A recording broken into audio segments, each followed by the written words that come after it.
নমস্কার।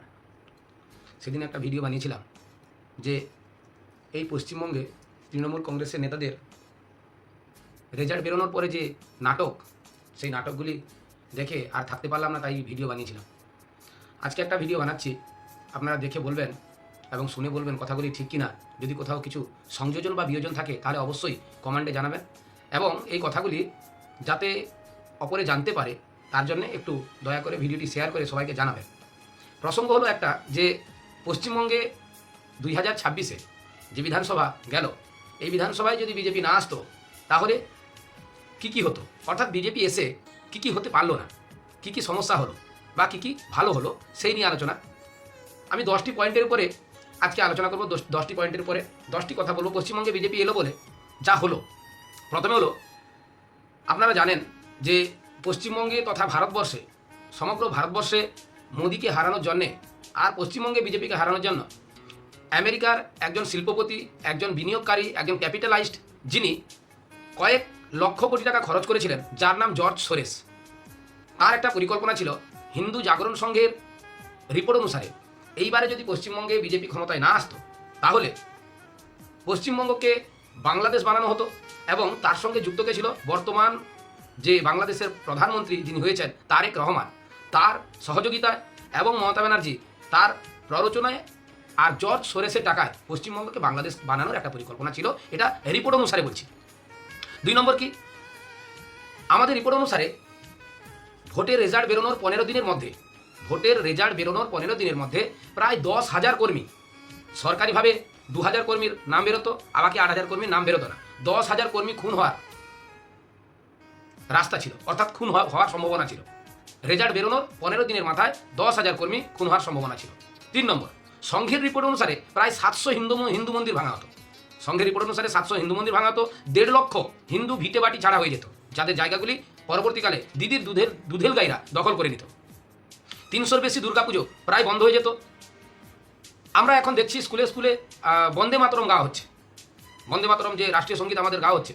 কিন্তু মজার বিষয়, সংঘের রিপোর্ট অনুসারে আমাদের বেশ কয়েকটি সরকারি সাহায্যপ্রাপ্ত স্কুলে বন্দে মাতরম গাওয়া তো দূরের কথা, জাতীয় সঙ্গীতটাই গাওয়া হতো না, এটা রিপোর্ট অনুসারে।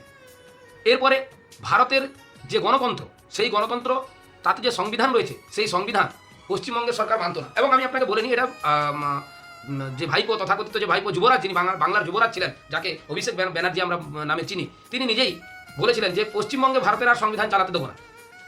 তিনি খুব সম্ভবত জাহাঙ্গীরের সংবিধানটাই চলতো, আপনারা বুঝতেই পারছেন। কারণ জাহাঙ্গীরের ভোটের আগে যে সেই উদ্ধত্ত, যে আপনি চুল্লি বানিয়ে দিন, কিছু জনকে শ্মশানে নিয়ে যেতে হবে, তাই জন্যে এখানে বোঝা যাচ্ছে যে এখানে জাহাঙ্গীরের সংবিধানটাই চলতো। হিন্দু কিন্তু নিজের পরিচয় রাখতে পারতো না।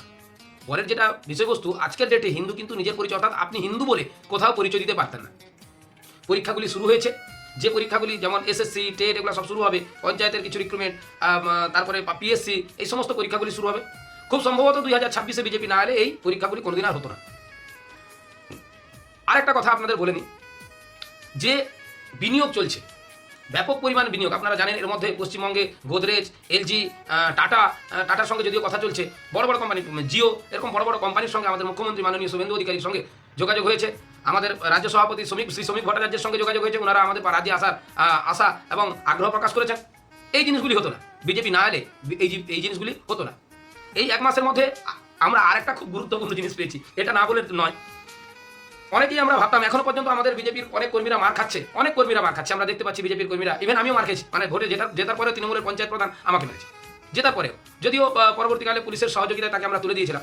তো যে সমস্ত তৃণমূলের নেতারা, তারা ভেবেছিলেন যে আমরা চিরদিন থাকবো, বিজেপির বহু নেতা, আমরা মনে করি যে তৃণমূলের অনেক শক্তি ছিল, অনেকেই মনে করতাম শক্তি ছিল। ভোটের রেজাল্ট বেরোনোর পরে আমরা পরিষ্কার হয়ে গেছিলাম যে তৃণমূলের নেতাদের মূল শক্তি ছিল শুধুমাত্র পুলিশ। এটা কিন্তু আমাদের বুঝতে আর অসুবিধা এখন হয়, তাই বিজেপি এসে এই সুবিধাগুলি আমরা দেখতে পেয়েছি। এখন প্রসঙ্গ হলো কি, বিজেপি না এলে এই জিনিসগুলো হতো না।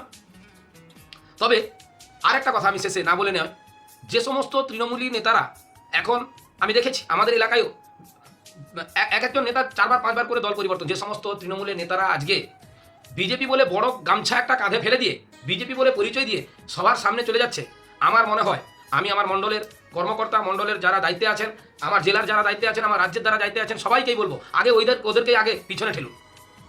কারণ একটি দল ধ্বংস হওয়ার পেছনে আরেকটা সবচেয়ে বড় কারণ আমি মনে করি যে কর্মীরা দলকে নিয়ে আসে সেই কর্মীরা যখন পিছনে চলে যায় সেই কর্মীরা পুনরায়, কারণ ওদেরই সাহস আছে, ওরাই বিরোধিতা করে দলকে আনতে পারে। ওরা যখন পিছনে চলে যায় দলও আস্তে আস্তে আস্তে আস্তে করে পিছনের দিকে যেতে শুরু করে। আমরা যারা 15 বছর ধরে কষ্ট সহ্য করেছি, এত কেস খেয়েছি, এত মার খেয়েছি, জেল খেটেছি, আমি জেল খেটেছি, যারা মার খেয়েছি, জেল খেটেছি, আমার অনুরোধ সেই সমস্ত লোকগুলিকে যারা আছেন, আমার কথা বলছি না, অন্যান্য যারা আছেন সবাইকে সামনে নিয়ে আসা হোক, সামনে নিয়ে আসা হোক এবং তাদেরকে দায়িত্ব দিক না দিক তাদেরকে কাজে অন্তত লাগানো হোক। যে সমস্ত তথাকথিত তৃণমূল নেতারা গলায় বড় বড় উত্তরীয় ফেলে সামনের দিকে চলে আসছে, ওরা কিন্তু সেই সময় সেই লড়াইতে এই সমস্ত লড়াইতে তারা ছিল না। তাই তাদেরকে একটু পিছিয়ে রেখে যে সমস্ত সৎসাহসী কর্মীরা সামনে ছিলেন তাদেরকে নিয়ে আসুন। দল অনেকদিন থাকবে, আমরা চাই এই দল পশ্চিমবঙ্গে অন্ততপক্ষে 60 বছর থাকুক। অন্ততপক্ষে 60 বছর না হলে এখানে হিন্দুত্বের প্রতিষ্ঠা হবে না। আর পশ্চিমবঙ্গে মমতা ব্যানার্জি যা পরিস্থিতি তৈরি করে দিয়েছে, এই সমস্যার সমাধান করতে গেলে কমসে কম 60 বছর দরকার হবে। এটা আপনারাও জানেন, আমিও জানি, আর আমাদের যারা নেতৃত্ব আছেন তারাও জানেন। ধন্যবাদ, আর কিছু বলার নেই।